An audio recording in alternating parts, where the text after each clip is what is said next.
ఉదయకాల సమయంలో ప్రభుని ఆరాధించడానికి చేరిన మనం దేవుడు మనల్ని జ్ఞాపకం చేసుకున్న వారై తన ప్రజలుగా తన నామం పేరిట ఆయన మనల్ని విమోచించుకొని సంఘంగా సమాజంగా సమకూర్చి మనం ఆయన ఆరాధించడానికి సమకూర్చిన దేవునికి ఎంతగానో మనం కృతజ్ఞమై ఉదయకాల సమయంలో ప్రభుని ఆరాధించడానికి పూర్వము పరిశుద్ధ లేఖనం నుండి కొన్ని భాగములను మనం చూచుకున్న వారమై ఆరాధనలో ప్రవేశిస్తాం. అందు నిమిత్తమై కీర్తన గ్రంథము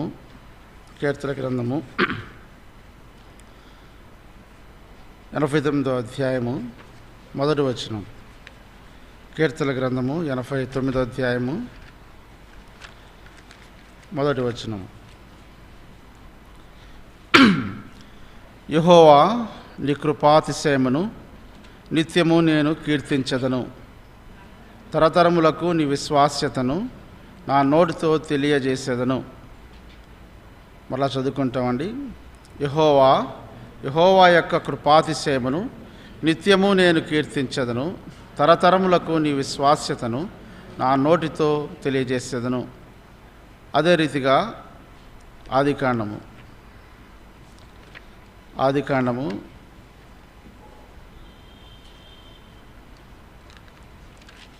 6వ అధ్యాయము 8వ వచనం.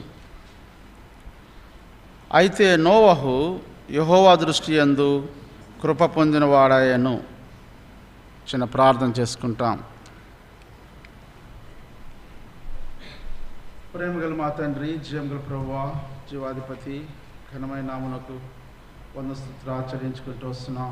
ప్రభువా, ఉదయకాల సమయమున ఈ ప్రజలముగా నీ పాద సన్నిధిలో చేరి ప్రభువా నేను స్తుతించడానికి, నేను కనపరచడానికి, నీ నామమును హెచ్చించడానికి, నేను పూజించడానికి, కొనియాడటానికి మీరు మాకు అనుగ్రహించిన నీకు గొప్ప తరుణాన్ని బట్టి వందస్తుతులు ఆచరించుకుంటూ వస్తున్నాం. సజీవులమై మేము కనపడలాగా మీరు చూపిస్తున్న కృపను బట్టి వందనాలు తండ్రి. చదవబడిన మాటల మీద నీ ఆశీర్వాదం ఉంచండి ప్రభు. నీ ప్రజల యొక్క ఆత్మీయ క్షేమార్థమై మీరే విరచి వడ్డించమని పాదాలు పట్టుకుంటూ వస్తున్నాం ప్రభు. తండ్రి సమృద్ధి అయిన సన్నిధి మీరు మాకు అనుగ్రహిస్తూ రండి. కానీ కనిపించిన చీకటి శక్తుల ప్రభావాన్ని నదులు యేసుక్రీస్తులో బంధిస్తుంటున్నాం తండ్రి. ప్రభు నిష్ప్రదాసుని నన్ను నీ శిలువ చోటును మరుగుపరిచి నోటి బోరగా మాత్రం వాడుకుంటున్నామని ఈ పాదాలు పట్టుకుంటూ వస్తున్నాం తండ్రి. ఆకాశం తెరవబట్ట పరిశుద్ధాత్మ పావురం వలె మా మధ్య దిగవచ్చుట మేము చూడనట్లు సహాయం చేయండి. వినగల చెవి, గ్రహించగల హృదయము, నేను చూచి కన్నులు మీరు మాకు ప్రసాదిస్తున్నామని పాదాలు పట్టుకుంటూ వస్తున్నాం. సమస్తమైన ఘనత మహిమ నీకు ఆరోపించుకుంటూ నీ దీవెనలు కోరుకుంటూ యేసుక్రీస్తు ఘనామను స్తుతించి ప్రార్థించి అడిగి వేడుకొంచున్నాం తండ్రి. ఆమేన్.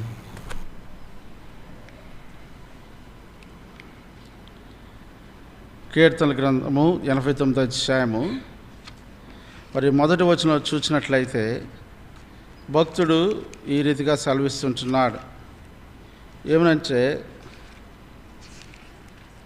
సెలవిస్తున్నాడంటే, యెహోవా యొక్క కృపాతిశయమును నిత్యము నేను కీర్తించదను.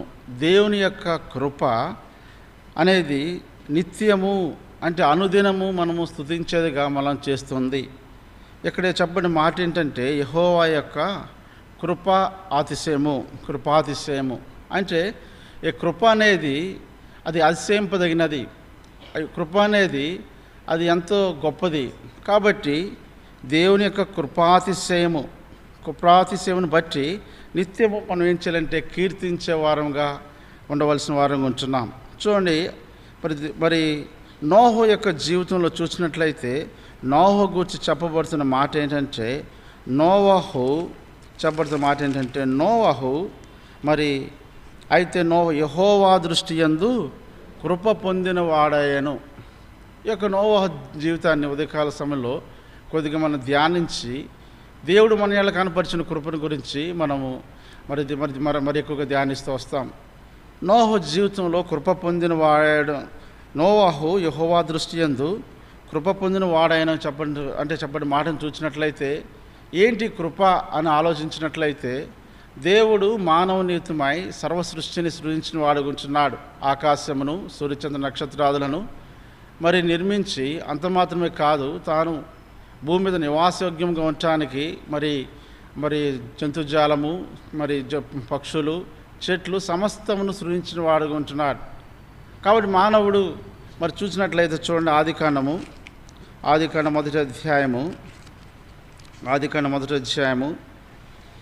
27వ వచనం చూసినట్లయితే 26వ వచనం చదువుతామండి. దేవుడు మన స్వరూపమందు మనం పోలిక చొప్పున నరులను చేదము, వారు సముద్రపు చేపలను, ఆకాశ పక్షులను, పశువులను, సమస్త భూమిని, భూమి మీద ప్రాకు ప్రతి జంతువును ఏలుదురుగాకని పలికెను. అంటే రాయబడిన మాట ఏంటంటే, సమస్త భూమి మీద ప్రాకు ప్రతి జంతువును ఏలుబడి చేయటానికి. అంటే మానవుని నిర్మించిన తర్వాత మానవుని కొరకై దేవుడు సమస్తం నిర్మించిన వాడుగా ఉంటున్నాడు. ఇప్పుడు మానవుడు పాపం చేయడం ద్వారా, అవిధేయత చేయడం ద్వారా దేవుడు తాను చేసిన సృష్టిని బట్టి మరి సంతాపడినట్లుగా మనం చూస్తుంటున్నాం. చూడండి, ఇక్కడ 7వ వచనం, 6వ అధ్యాయము 7వ వచనం చూసినట్లయితే, అప్పుడు యెహోవా, నేను సృజించిన నరులతో కూడా జంతువులను, పురుగులను, ఆకాశ పక్షాదులను భూమి మీద నుండకుండా తుడిచివేయుదును. దేవుడు ఎవరి కోసమైతే సమస్తం సృజించిన వాడు ఉంటున్నాడో ఇప్పుడు సమస్తాన్ని తీసేయాలని కోరుకుంటూ వస్తున్నాడు. ఇక్కడ దేవుడు నరులను తీసివేయడంతో కాదు, కానీ నరులతో పాటు మిగతా కూడా తీయాలని కోరుకుంటున్నాడు. 6వ వచనం చూడండి, తాను భూమి మీద నరులను చేసినందుకు యెహోవా సంతాపం నొంది తన హృదయంలో నొచ్చుకొనెను.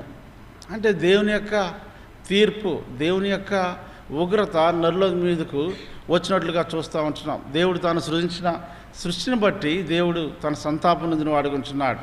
ఇప్పుడు సమస్తమునమాట, అంటే మరి నరులు మాత్రమే దేవుడు మరి తీసివేసి, లేకుంటే అక్కడ రాయబడిన మాట ఏంటంటే, నరులు మాత్రం తీసివేసి నరులతో పాటు ఆయన చేసిన నరులతో కూడా జంతువులను, పురుగులను, ఆకాశ పక్షులను భూమి మీద కూడా తుడిచివేయదును. అంటే తుడిచివేయటం ఏంటంటే, తుడిచివేయటం అంటే బ్లాట్ అవుట్, కంప్లీట్గా. ఏదైనా ఒక మరక పడింది అనుకోండి, తుడిచేస్తే ఏమవుతుంది, అక్కడ మరక ఏముండదు, సంపూర్ణంగా తీసివేస్తున్నాడు. అటువంటి భయంకరమైన తీర్పు మానవ సమాజం మీద, మానవాళి మీద దేవుడు తన ఉగ్రతను తీసుకుంటూ వస్తున్నాడు. ఇటువంటి సందర్భంలో అంటే దేవుడు నరులను తీసేస్తే భూమి మీద ఎవరూ కనపడరు. భూమి మీద అంత నిర్మాణం మరి ఏదైతే అంతకుముందు ఉన్నట్లుందో అంటే శూన్యమైపోతుంది, అంత ఖాళీ అయిపోతుంది. అటువంటి పరిస్థితుల్లో నోహు గురించిన దేవుడిచ్చే సాక్ష్యం ఏంటంటే, నోవహు యెహోవా యందు యెహోవా దృష్టి యందు కృప పొందిన వాడని. అంటే దేవుని యొక్క కృప నోహు విషయంలో ఎంత విస్తారంగా ఉంది, ఎంత పరిమాణంగా ఉందంటే, దేవుడు సమస్తాన్ని తీసివేసేస్తున్నాడు, సమస్తాన్ని తుడిచివేస్తున్నాడు. ఇంకా అక్కడ ఏమీ ఉండదు, మొత్తం ఖాళీ అయిపోతుంది. అంటే మనం చూడాలంటే ఏదైనా పడింది అనుకోండి, మరకబడింది, లేకపోతే తుడిచివేయటం అంటే తీసేసాం అనుకోండి, ఇంకా అంటే అక్కడ అంతకుముందు ఎలాంటి పూర్వస్థితి ఉంటుందో అటువంటి స్థితిలో తీసుకొచ్చి వస్తున్నాడు. అయితే నోహ విషయంలో అయితే దేవుడు తన కృపను చూపిస్తూ వస్తున్నాడు. ఇప్పుడు దేవుని కృప నోహ విషయంలో ఎంత విస్తారంగా ఉందంటే, నోవహుని కాపాడటానికి దేవుడు నోవహును యొక్క గొప్ప ఉపద్రవం నుంచి, జలప్రలయం నుంచి కాపాడటానికి ఓడను సిద్ధపరుస్తూ వస్తున్నాడు. ఓడను సిద్ధపరుస్తున్నాడు. ఇప్పుడు ఏ జంతుజాలాన్ని దేవుడు తీసివేస్తున్నాడో తిరిగి ఆ జంతుజాలాన్ని కూడా నోహు ఉంచుతూ వచ్చాడు. ఇది గొప్ప విషయం. అంటే మొత్తం సృష్టించడం మాత్రం కాదు, కానీ దేవుడు ఏదైతే తుడిచివేస్తున్నాడో దాని అన్నిటిని కూడా మరలా తిరిగి సమకూర్చడానికి మానవునికి అవసరమైన ఎరిగి మళ్ళా సమస్త పక్షులు, జంతుజాలం అన్నిటిని కూడా ఆ ఓడలోనికి మరి తీసుకుని వస్తుంటున్నాడు. ఇక్కడ ఆశ్చర్యకరమైన సంగతి ఏంటంటే, ఈ యొక్క జలప్రలయం ప్రారంభం నాటికి నోవహు వయస్సు 600 సంవత్సరాలు. జలప్రలయము మరి ఆరిపోయిన తర్వాత చూసినట్లయితే చూడండి, ఇక్కడ చూస్తాము, ఇక్కడ 7వ అధ్యాయము 6వ వచనం. ఆ జలప్రవాహం భూమి మీదకి వచ్చినప్పుడు నోవహు 600 ఏండ్లు వాడు. 600 ఏండ్ల సమయంలో జలప్రవాహం అది నేల మీదకి వచ్చింది. 11వ వచనం అండి. నోహ వయసు యొక్క 600 సంవత్సరము 2వ నెల 17వ దినమున మహాగధ జలముల ఓటలనియు ఆ దినమంది విడవబడును, ఆకాశములు తూములు ఇప్పబడును, రాత్రింబగళ్ళు 40 పగళ్లను 40 రాత్రులను ప్రచండ వర్షం భూమి మీద కురిసెను. అంటే నోహ యొక్క 600 సంవత్సరం 2వ నెల 17వ దినమున ఆకాశపు తూములం విప్పబడినప్పుడు 40 డేస్ 40 దినాల పాటు పగళ్ళు రాత్రులు మరి ప్రచండమైన వర్షము భూమి మీద అంటే మరి నింపినట్టుగా మనం చూస్తున్నాం. మరలా ఎప్పుడు వీళ్ళు భూమి బయటకు వచ్చారంటే ఓడలో నుంచి చూడండి 8వ అధ్యాయం 14వ వచనం 13వ వచనం చూసినట్లయితే, మరియు 601వ సంవత్సరము 1వ నెల 9వ దినమున నీళ్లు భూమి నుండి ఇంకిపోయాను. నోహ ఓడకొప్పు తీసి చూసినప్పుడు నేల ఆరిండెను. 2వ నెల 27వ దినమున భూమి ఎండి ఉండెను. అంటే సుమారు 10 రోజులు తక్కువ, 1 సంవత్సరం కాలం పాటు నోవహు అంతా కూడా దేంట్లో ఉన్నారండి? ఓడలో ఉన్నారు. దేవుని యొక్క ప్రణాళిక చూసినట్లయితే ఈ ఉపద్రవం తప్పించడానికి దేవుడు నోవహుకు ఓడని ఏర్పాటు చేశాడు. ఈ ఓడలో జంతుజాలం కావాల్సిన సమస్తమైన ఆహార పదార్థాలు ఫర్ 1 ఇయర్ అనమాట. ఈ దినాల్లో మరి కరోనా కాలంలో ఒక 2 నెలల పాటు మనకు గ్రోసరీస్ తీసుకోవాలంటే అంటే యొక్క పచారీ తీసుకోవాలంటే మనకు చాలా కష్టంగా ఉంది. నోహు తనతో కూడా 1 సంవత్సరం పాటు తన యొక్క కుటుంబానికి, తన పిల్లలకు, తన యొక్క కోడండ్రకు కావాల్సిన ఆహార పదార్థాలు సిద్ధపరచడమే కాదు కానీ మరి జంతుజాలాన్ని అందరికీ కూడా పక్షులు కావాల్సిన ఆహార పదార్థాలు 1 సంవత్సరం పాటు ఉండటానికి దేవుడు సిద్ధపరుస్తూ వచ్చాడు. చూడండి మాట చూస్తాం 20వ వచనం 6వ అధ్యాయం 20వ వచనం, మరియు తినుటకు నానా విధములైన ఆహార పదార్థములను కూర్చుకొని నీ యొద్ద ఉంచుకొనుము.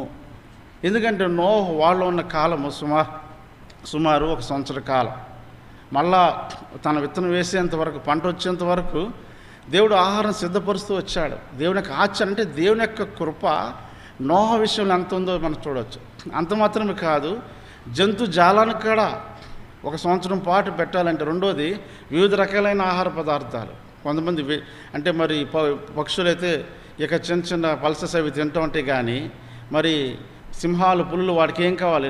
నాన్ వెజ్ అంటే మాంసం కూడా పెట్టాలి. అంటే సంవత్సరానికి సరిపడా ఆహార పదార్థాలని నోహ సమకూర్చినట్లుగా అంటే దేవుని యొక్క కృప నోహ విషయంలో కృప పొందిన వాడు చెప్పబడుతున్నప్పుడు దేవుడు తాను నోహను రక్షించడం కొరకై తన మాత్రమే కాదు తనతో పాటు సమస్త సృష్టిని కూడా అంటే మరి ఉంచడం కొరకై దేవుడు ఏర్పాటు చేసిన ప్రొవిజన్స్ మనకి ఇక్కడ అర్థమవుతూ ఉంది. అంత మాత్రమే చూసినట్లయితే దేవుని యొక్క ప్రేమ కనపడుతూ ఉంది. ఎందుకంటే దేవుడు నోహతో అంటాడు, నీవును నీ ఇంటి వారిని అంటాడు. 7వ వచనం 1వ వచనం, ఈ తరం వారిలో నీవే నా ఎదుట నీతిమంతుడైన సూచితిని గనుక. అంటే నీవును నీ ఇంటి వారిని అంటే నోహకు మరి తన పిల్లల పక్షంలో ప్రేమ కలిగి ఉంటాడని ఎరిగిన వాడై దేవుడు ఆయన ప్రేమ స్వరూపి కనుక తన ప్రేమను తన పిల్లలకి ఎట్లా ఏ రీతిగా అయితే ఆయన మరి చూపుతూ ఉంటాడో నోహను ఒక్కడనే దేవుడు ఓడలోకి రమ్మని చెప్పట్లేదు కానీ నోహుతో కూడా నోహు కుటుంబాన్ని కూడా దేవుడు ఓడలోని తీసుకొస్తున్నాడు. చూసినట్లయితే ఇక్కడ మొదటి వచ్చిన ఈ తరం వారు నీవే నీతిమంతుడైన సూచితిని కనుక నీవును నీ ఇంటి వారును ఓడలో ప్రవేశించుడి. ఈ కృప పొందిన వాడు అంటే నోవా జీవితంలో తాను నీతిమంతుడై ఉండేట్టు సూచితిని దేవుడు దేవుడు నోవహును ఏర్పాటు చేసుకునే విధానం చూసినట్లయితే నోహ జీవితం చూసినట్లయితే ఎందుకంటే 9వ వచనం చూడండి 9వ వచనం 9వ వచనంలో నోహ వంశావళిదే నోహు నీతిపరుడును తన తరములో నిందారహితుడైండెను. నోహ దేవునితో కూడా నడిచినవాడు. నీతిపరుడు నిందారహితుడు దేవునితో కూడా నడిచినవాడు. ఈ కారణం చేత నోవహు యెహోవా దృష్టికి కృప పొందినవాడని. ఇప్పుడు ఒక వ్యక్తి దేవుని దృష్టిలో కృప పొందితే దేవుడు ఆ వ్యక్తిని రక్షించడానికి ఏర్పాటు చూసినట్లయితే ఎంతో గొప్పగా ఉంటుంది. ఆ యొక్క సంవత్సరం కాలం పాటు ఆహార పదార్థాలు సిద్ధపరచడమే కాదు కానీ మరి సంవత్సరం పాటు వారికి కావాల్సిన మరి వాటర్ నీరు అవన్నీ దాచడానికి ఎంత పరిమాణంలో కావాల్సిందో మనం ఆలోచించినట్లయితే ఆశ్చర్యం వేస్తూ ఉంటుంది. అంటే దేవుడు తన యొక్క ప్రజల పక్షమున ఒక కృప చూపించే విధంలో లేకపోతే కృప పొందిన వాడని చెప్పుతున్నప్పుడు వారి పక్షము చేస్తున్న కార్యము ఎంతో గొప్పది. నోహ జీవితంలో చూస్తూ వచ్చాం. మన యొక్క జీవితంలో కూడా మనం రక్షించడానికి, దేవుడు మన పక్షము చేసిన మనం రక్షించడానికి, మనల్ని నీతిమంతులుగా తీర్చడానికి తాను చేసిన కార్యం అనేది ఎంతో గొప్పదన్నమాట. అందుకని భక్తుడు అంటున్నాడు, యెహోవా నీ కృపాతిశయం బట్టి నిత్యము నేను కీర్తించేవాడు. ఎందుకంటే దేవుడు మన పక్షమున చేస్తున్న కృప యొక్క కార్యం ఏంటి చూసినట్లయితే అది ఎంతో గొప్పదిగా కనపరుస్తూ ఉంది. నోహు జీవితంలో ఏ రీతిగా అయితే మా యొక్క కృప యొక్క కార్యం ఎంత గొప్పగా ఉందంటే అందరూ చనిపోయారు, ఎవ్వరు మిగలేదు. తనొక్కడే తన కుటుంబం ఈ రీతిగా అంటే వాళ్ళు జీవిస్తూ వచ్చారు, బ్రతికిన వారికి ఉంటారు, బ్రతికిన వారికి ఉంటూ వచ్చారు. ప్రభు యొక్క కృపకు పాత్రులై సజీవుల లెక్కలు ఉంటూ వచ్చారు. ప్రియమైన ఉదయకాల సమయంలో మన యొక్క సమస్తము మరి దేవుని యొక్క ఉగ్రత కింద ఉన్న మనలను దేవుడు తన కృప చేత రక్షించని వాడుకుంటున్నాడు. చూడండి, మన యొక్క జీవితం చూసినట్లయితే చూడండి, ఎఫెసీయులకు రాసిన పత్రిక, దేవుడు మన యొక్క జీవితంలో కూడా తన కృపను మనం కనపరిచిన వాడుకుంటున్నాడు. ఎఫెసీయులకు రాసిన పత్రిక 2వ అధ్యాయము, మనం 5వ వచనం చూసినట్లయితే, 2వ అధ్యాయం 5వ వచనము, 4 కలిసి ఉన్నాయండి. అయినను దేవుడు కరుణాసంపన్నుడైండి మనము మన అపరాధముల చేత చచ్చిన వారమైన సైతము మనలో చూపిన తన మహా ప్రేమ చేత మనలను క్రీస్తుతో కూడా బ్రతికించిన కృప చేత మీరు రక్షింపబడి ఉన్నారు. ఈ కృప మనలను రక్షించేదిగా ఉంటుంది. అక్కడ చూసిన 7వ వచనం చూసినట్లయితే 8వ వచనం అండి, మీరు విశ్వాసం ద్వారా కృపచేతనే రక్షింపబడి ఉన్నారు. అంటే ప్రభు యొక్క కృప మన జీవితంలో చేసే గొప్ప కార్యం ఏంటంటే అది మనను రక్షించేదిగా ఉంటుంది. అంటే మన అపరాధముల చేత పాపముల చేత చచ్చిన వారి స్థితిలో నోహు యొక్క జీవితంలో చూసిన తీర్పు వచ్చింది. ఆ తీర్పు అందరినీ అందరూ చనిపోయిన వారు ఉంటున్నారు, తుడిచివేయబెట్టబడిన వారు ఉంటున్నారు. కానీ నోహు జీవితంలో యెహోవా దృష్టిలో కృప పొందిన కారణం చేత తాను సజీవుడిగా ఉంటూ వచ్చారు. ఇక్కడ చూసినట్లయితే మన యొక్క జీవితంలో కూడా మనము అపరాధముల చేతను పాపముల చేతను చచ్చిన వారు మరణానికి పాత్రలుగా ఉంటూ వచ్చాం. మన పాపమును బట్టి ఆ నిత్య నరకాగ్నికి అంటే తీర్పు తీర్చబడిన వారు ఉంటూ వచ్చాం. అయితే కృపచేత ఏం చేయబడిన మనము రక్షించబడ్డాం. కాబట్టి ఉదయకాల సమయంలో దేవుని కృపను బట్టి ఆ కృప ద్వారా మనకు అనుగ్రహించిన ఏంటంటే అది ఆ యొక్క రక్షణ బట్టి ప్రభువుని మనము ఆరాధించే వారికి ఉంటాం. ఇది చూడండి, ఇంకా చూసినట్లయితే రెండోదిగా చూసినట్లయితే ఈ కృప మన యొక్క జీవితంలో ఏం కలుగు చేస్తుందంటే రెండోదిగా చూసినట్లయితే ప్రభు మనల్ని రక్షించడం మాత్రం కాదు, కానీ కృప మన యొక్క జీవితంలో ఏం చేస్తుందంటే అపోస్తుల కార్యములు 18వ అధ్యాయము, అపోస్తుల కార్యములు 18వ అధ్యాయము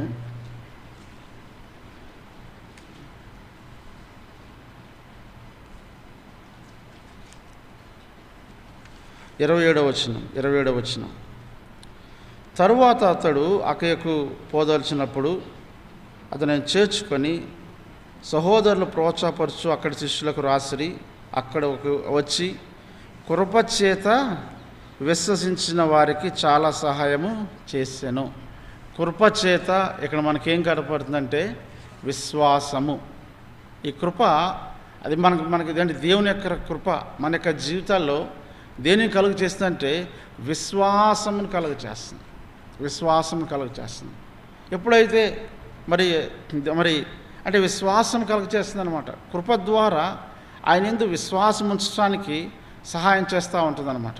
ప్రియమైన వాళ్ళారా, ఈ కృప ఎట్లా మన జీవితం కలుపుతుంది? ఈ కృప అంటే ఏంటి అంటే చూసినట్లయితే చూడండి, ఈ కృపను మనం చూసినట్లయితే విశ్వాసం కలిగించే కృప ఏంటి అంటే చూసినట్లయితే ఎవరి కృప చూసినట్లయితే యోహాను సువార్త 1వ అధ్యాయంలో చూస్తాం. యోహాను సువార్త 1వ అధ్యాయం,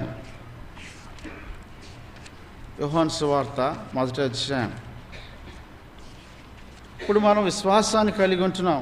చూడండి 17వ వచనం చూసినట్లయితే 17వ వచనం, ధర్మశాస్త్రము మోషే ద్వారా అనుగ్రహింపబడును, కృపయు సత్యమును యేసుక్రీస్తు ద్వారా కలిగెను. ఈ కృపా సత్యం అనేది ప్రభువైన యేసుక్రీస్తు ద్వారా కలిగింది. ఇక్కడ చూసినట్లయితే 12వ వచనం చూసినట్లయితే 14 వచనం అంటే ఆ వాక్యము శరీరధారి అయి కృపా సత్య సంపూర్ణుడిగా మన మధ్య నివసించెను. తండ్రి వలన కలిగిన అద్వితీయ కుమారుని మహిమ వలె మనం ఆయన మహిమను కనుగొంటిమి. ఈ యొక్క కృప, ఈ దినాల ఈ కృపాకాలంలో ఏమిటి ఆ కృపను ఆలోచించినట్లయితే, ఈ కృప ద్వారా కలిగే విశ్వాసం ఏంటని ఆలోచించినట్లయితే, మన ఎవరి యందు విశ్వసిస్తున్నామంటే ప్రభు అయిన యేసుక్రీస్తు వారు.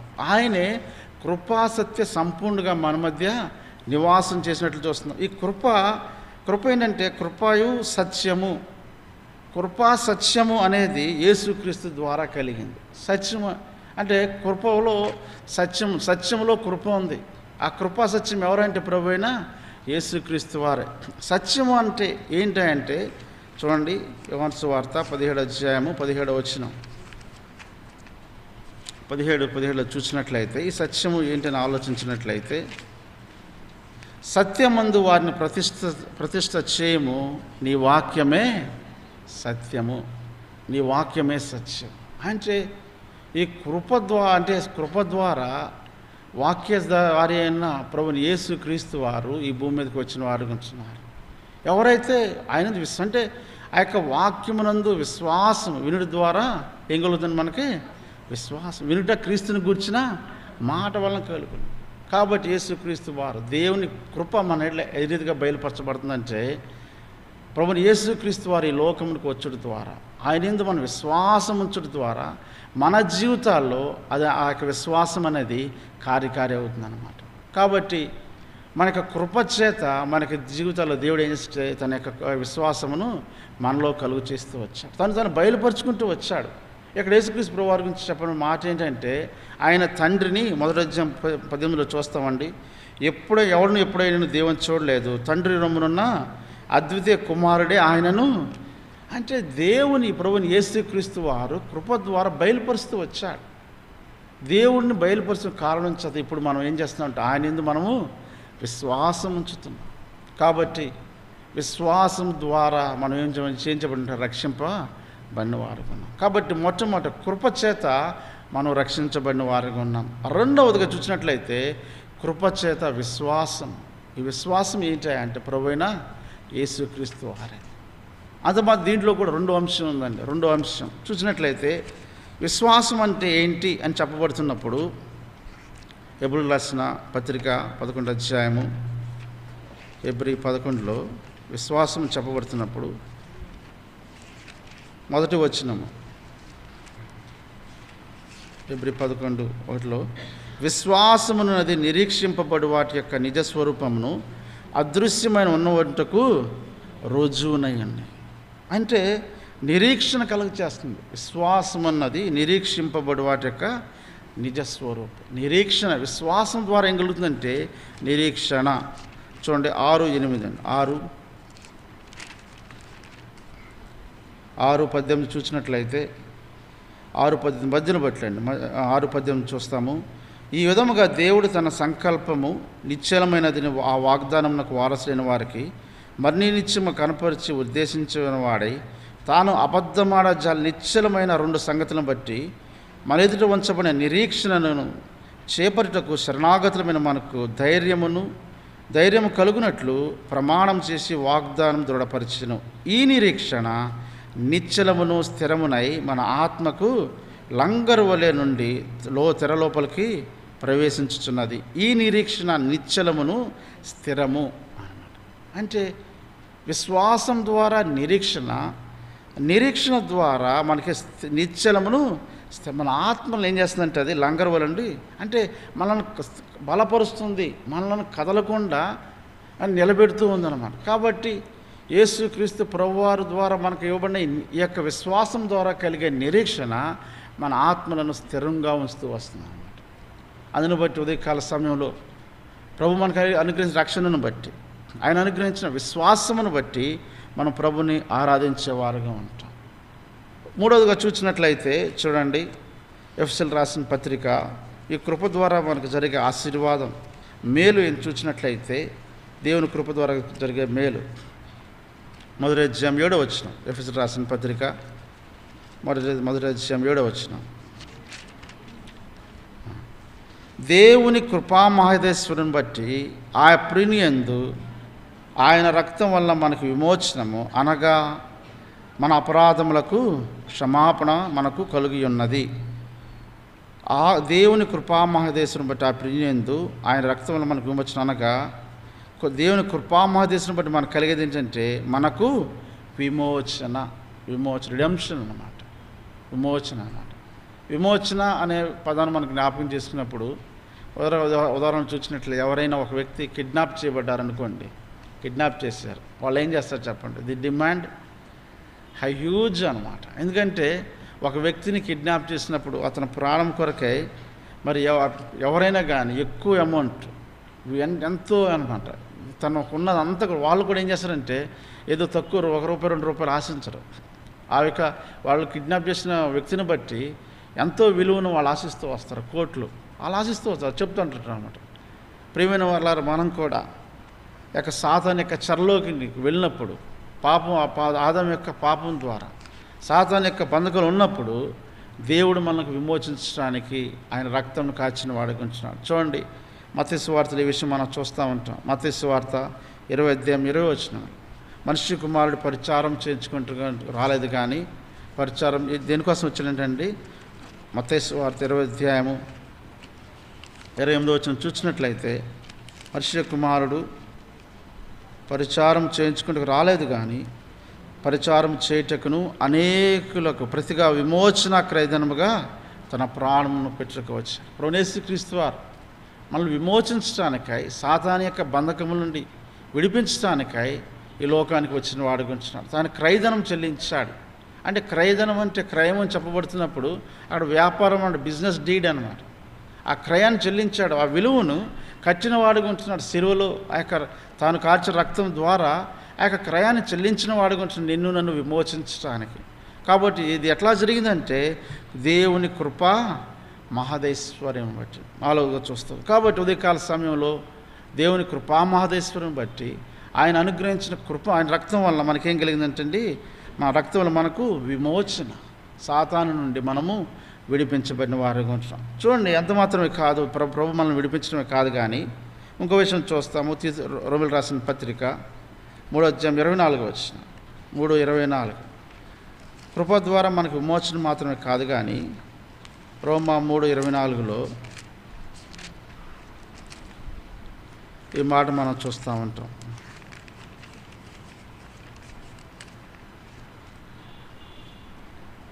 కాబట్టి నమ్మువారు కృపచేతనే క్రీస్తు యేసునందు విమోచనము ద్వారా ఉచితముగా నీతిమంతులను తీర్చబడుతుంది. ఇది చాలా ప్రాముఖ్యమైనది. నీతిమంతులు అనేది తీర్చబడుట. నోహు మరి దేవుని దృష్టిలో కృప పొందిన వాడని చెప్పబడుతూ అక్కడ నోహు గురించి చెప్పబడినమాట. ఆ తరం వారిలో ఆయనే దేవుని ఎదుట నీతిమంతుడిగా కనపడుతున్నాడు, నిందారహితుడిగా కనపడుతున్నాడు. దేవుని ఎదుట నిందారహితుడు అంటే మానవులుగా మనం అనేకమైన పాపాలు చేస్తూ వస్తాము. ఈ యొక్క ఆయన విమోచనం ద్వారా దేవుడు మన ఈ పాపాలను శుద్ధీకరించి రైటిస్నెస్, నీతిమంతులుగా తీర్చున్నాడు. నీతిమంతులుగా తీర్చడం అంటే మనం ఇంక ఎలాంటి పాపం లేదు అనేసి మన మీద ఉన్న అపరాధాలన్నిటిని కూడా క్షమించి తన రక్తంతో ఏం చేస్తున్నట్టు ఆయన తుడిచివేస్తున్నాడు. తుడిచివేసి ఆయన ఏం చేస్తున్నట్టు మనను అంటే వీళ్ళు ఎలాంటి పాపం చేయలేదు, వీళ్ళు పరిశుద్ధులని దేవుని ఎదుటకు. అందుకని మనం మరి హెబ్రీయులకు రాసిన పత్రిక ఆయన కృపాసంద్రికి ఎట్లా వెళ్తామంటే మనం ధైర్యంగా వెళ్తున్నాం. అంటే దేవుని ఎదుట వాళ్ళు ధైర్యంగా వెళ్ళడానికి కారణం ఏంటంటే దేవుడు మనల్ని నీతిమంతులుగా తీస్తూ వచ్చాడు. అంటే మనం ఆయన రక్తం ద్వారా మన ప్రతి పాపమును కడిగి మనల్ని నీతిమంతులుగా చేస్తూ వచ్చాడు. చూడండి, తీతు రాసిన పత్రికలో ఈ మాట రాయబడి ఉంటుంది.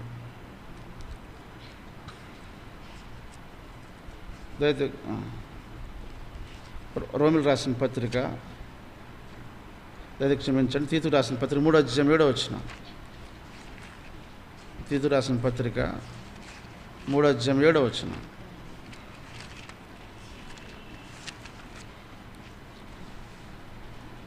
మనమాయన కృప వలన నీతిమంతులమని తీర్చబడి. కాబట్టి దేవుని యొక్క కృపచేత దేవుడు మనలను నీతిమంతులుగా తీర్చుతూ వచ్చాడు. ఎప్పుడైతే నీతిమంతులుగా తీర్చబడ్డామో ఆయన సన్నిధిలోనికి మన ప్రవేశం ఎట్లంటే దేని కృపాసన్నిధికి ఎట్లా వెళ్తాం మనము ధైర్యంగా వెళ్ళే ఆధిక్యతను పొందిన వారికి ఉంటాం. కాబట్టి ఉదయకాల సమయంలో దేవుడు ఆయన కృపచేత మనకు అనుగ్రహించిన రక్షణ, ఆయన కృపచేత ఆయన మనకు అనుగ్రహించిన ఆ యొక్క స్థిరత్వం, విశ్వాసాన్ని బట్టి దేవుని స్తుతించే వారికి ఉంటాం. అంత మాత్రమే కాదు, సాతానిక బంధకముల నుండి, సాతాను యొక్క చెర నుండి దేవుడు మనల్ని విడిపిస్తూ వచ్చాడు, విమోచించిన వాడుగా ఉంటున్నాడు. అందును బట్టి మనం స్తుతించే వారుగా ఉంటాం. చూసినట్లయితే అదే రీతిగా మరి కృపచేత ఏం చేసి దేవుడు మనలను విమోచిస్తూ వచ్చాడు.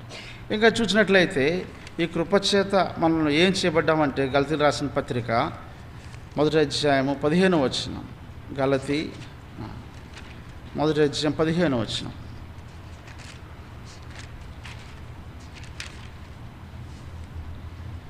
అయినను తల్లి గర్భమునందు పడినది మొదలుకొని నన్ను ప్రత్యేకపరిచి తన కృపచేత నన్ను పిలిచిన దేవుడు, తన కృపచేత నన్ను పిలిచిన దేవుడు. అపోస్తలుడైన పౌలు తన సాక్ష్యం ఇచ్చి వస్తున్నాడు, తన కృపచేత నన్ను పిలిచాడు. ప్రభువైన యేసుక్రీస్తు వారు కూడా తన కృపచేత ఆయన మనల్ని పిలిచిన వాడుగా ఉంటున్నాడు. దేవాదేవుడు మనల్ని పిలిచిన వాడుగా ఉంటున్నాడు. ఎలాంటి స్థితిలో ఉన్నవాడు మనల్ని పిలిచాడంటే చూడండి, ఎటువంటి మన హృదయ స్థితి కలిగిన వారం అంటే మన స్థాయి ఏంటి అని చూసినట్లయితే కొరింథీయులకు రాసిన మొదటి పత్రిక 1వ అధ్యాయంలో చూస్తూ వస్తాం. చూడండి 26వ వచనం. 26వ వచనం, 1వ అధ్యాయము 26వ వచనం. సహోదరులారా, మిమ్మును పిలిచిన పిలుపును చూడుడి. మీలో లోకరీతిని జ్ఞానులైనను గనులైనను గొప్ప వంశపు వారైన అనేకులు పిలువబడలేదు. కానీ ఏ శరీరం దేవుని ఎదుట అతిశయింపకున్నట్లు జ్ఞానులను సిగ్గుపరచుటకు లోకంలో నుండి వెర్రి వారిని దేవుడు ఏర్పరచుకొని ఉన్నాడు. బలవంతులైన వారిని సిగ్గుపరచుటకు లోకంలో బలహీనైన వారిని దేవుడు ఏర్పరచుకున్నాడు. ఎన్నికైన వారిని వ్యర్థం చేయటకు లోకంలో నీచులైన వారిని, తృణీకరింపబడిన వారిని, ఎన్నికలైన వారిని దేవుడు, అంటే మన యొక్క స్థితి చూసినట్లయితే ఎటువంటి వారం అంటే వెర్రి వారము. రెండో చూసింది బలహీనులము. ఈ లోకంలో నీచులం అనమాట. మన చూసిన నీచులము, తృణీకరింపబడిన వారు అంటే అంటే ప్రజల చేత చూడండి ఎక్కడ పిలుచుకుంటే ఎఫెసీయులకు రాసిన పత్రికలో, లేదా క్షమించండి కొరింథీయులకు రాసిన పత్రికలో 9వ వచనం, 9వ వచనం చూస్తాం. 9వ వచనం అంటే 1వ అధ్యాయం 9వ వచనం. మన ప్రభు అయిన యేసుక్రీస్తును తన కుమారుని ఎక్కడ పిలిచాడండి? మనం కుమారుని యొక్క సహవాసాన్ని మన స్థితి ఏంటి అంటే దేవుడు కృపచేత మనల్ని పిలిచాడు అంటే ఎక్కడికి పిలిచాడంటే ప్రభువైన యేసుక్రీస్తు వారి యొక్క సహవాసం. ఆయనతో సహవాసం మాత్రమే కాదండి, అదే అపోస్తలుడైన యోహాను సెలవిస్తూ ఉంటాడు. 1వ అధ్యాయము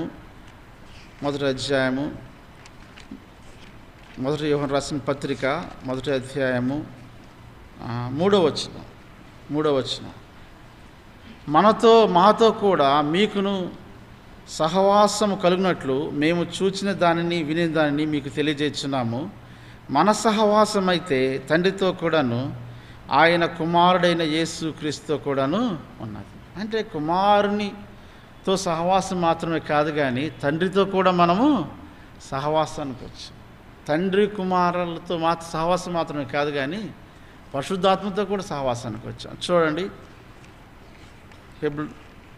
2వ కొరింథీ 15వ అధ్యాయం 13వ అధ్యాయము 14వ వచనం. 2వ కొరింథీ 13వ అధ్యాయం 14వ వచనం. ప్రభువైన యేసుక్రీస్తు కృపయు దేవుని ప్రేమయు పరిశుద్ధాత్మ యొక్క సహవాసం. దేవుడు మనల్ని ఎక్కడికి పిలిచాడంటే కుమారునితో సహవాసం మాత్రమే కాదు, తండ్రి అయిన దేవునితో సహవాసం మాత్రమే కాదు, పరిశుద్ధాత్మతో కూడా సహవాసం చేయటానికి మనల్ని పిలిచాడు. ఇది ఎంతో గొప్ప ఆధిక్యత. కాబట్టి ఇటువంటి పిలుపు కలిగిన మనం ఏం చేయవలసిన దేనికి ఉద్దేశం ఏంటంటే చూడండి పేతురు రాసిన మొదటి పత్రిక 1వ అధ్యాయము 2వ అధ్యాయం 9వ వచనం.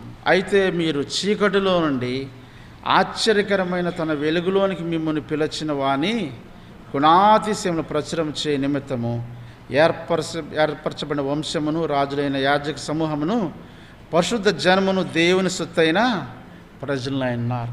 కాబట్టి ఉదయకాల సమయంలో ప్రభు తన కృపచేత మనల్ని పిలిచిన వాడుగా ఉంటున్నాడు. కారణం ఏంటంటే ఆయన దేవునితో సహవాసం చేయడం మాత్రమే కాదు, కానీ ఇప్పుడు మనం ఏం చేయాలని ప్రభువుని మనము ఆయన ఏం చేయాలని ఆయన వాని పిలిచిన వాని గుణాతిశయములను ప్రచురము చేయనిమిత్తం. కాబట్టి ప్రభు యొక్క కృపను బట్టి మన సమాజానికి తెలియపరిచే వారంగా ఉండాలి. ఏదే వ్యక్తిగతంగా ప్రభు మన ఎడల ప్రతి వ్యక్తికి మరి ఒక కృప, ఆయన యొక్క కృప పరిమాణం బట్టి ఒక అనుభవాన్ని మనం కలిగిన వారుగా ఉంటాం. మరి నోవహు జీవితంలో ప్రభు ఆ యొక్క మహా ఉపద్రవం నుండి, ఆ యొక్క సంపూర్ణంగా దేవుని ఉగ్రత నుండి తన కుటుంబాన్ని విమోచించిన వాడుకుంటున్నాడు, నీతిమంతులుగా తీర్చాడు. ఈ లోకంలో మరి ప్రభు యేసుక్రీస్తు వారు తానే ఈ లోకానికి కృపాసత్యసభ లోకానికి వచ్చి తాను బయలుపరుచుకొని మనకి జీవితాల్లో సర్వసృష్టికర్త దేవుని తాను బయలుపరిచి ఆయనందు విశ్వాసం ఉంచేవానిగా చేసి, అంత మాత్రమే కాదు, ఆయన మనల్ని రక్షించి మనల్ని విమోచించి మనల్ని నీతిమంతులుగా తీర్చాడు. అంత మాత్రమే కాదు, కానీ మరి ఆయన ప్రభు యొక్క సహవాసంలో మనల్ని తీసుకుంటూ వచ్చాడు. ఇప్పుడు మనం ఆయన సహవాసంలోనికి వచ్చిన మనం వాని యొక్క ప్రభు యొక్క మనం ఏం చేయాలి, ఆయన గుణాతిశయం మనం ప్రచురపరిచేవారు ఉండాలి. ఇక్కడ చూసినట్లయితే దావీదు భక్తుడు అంటాడు, కీర్తనల గ్రంథం 40:10 కీర్తనలు 40:10 ఈ మాట మనకు కనపడుతుంది.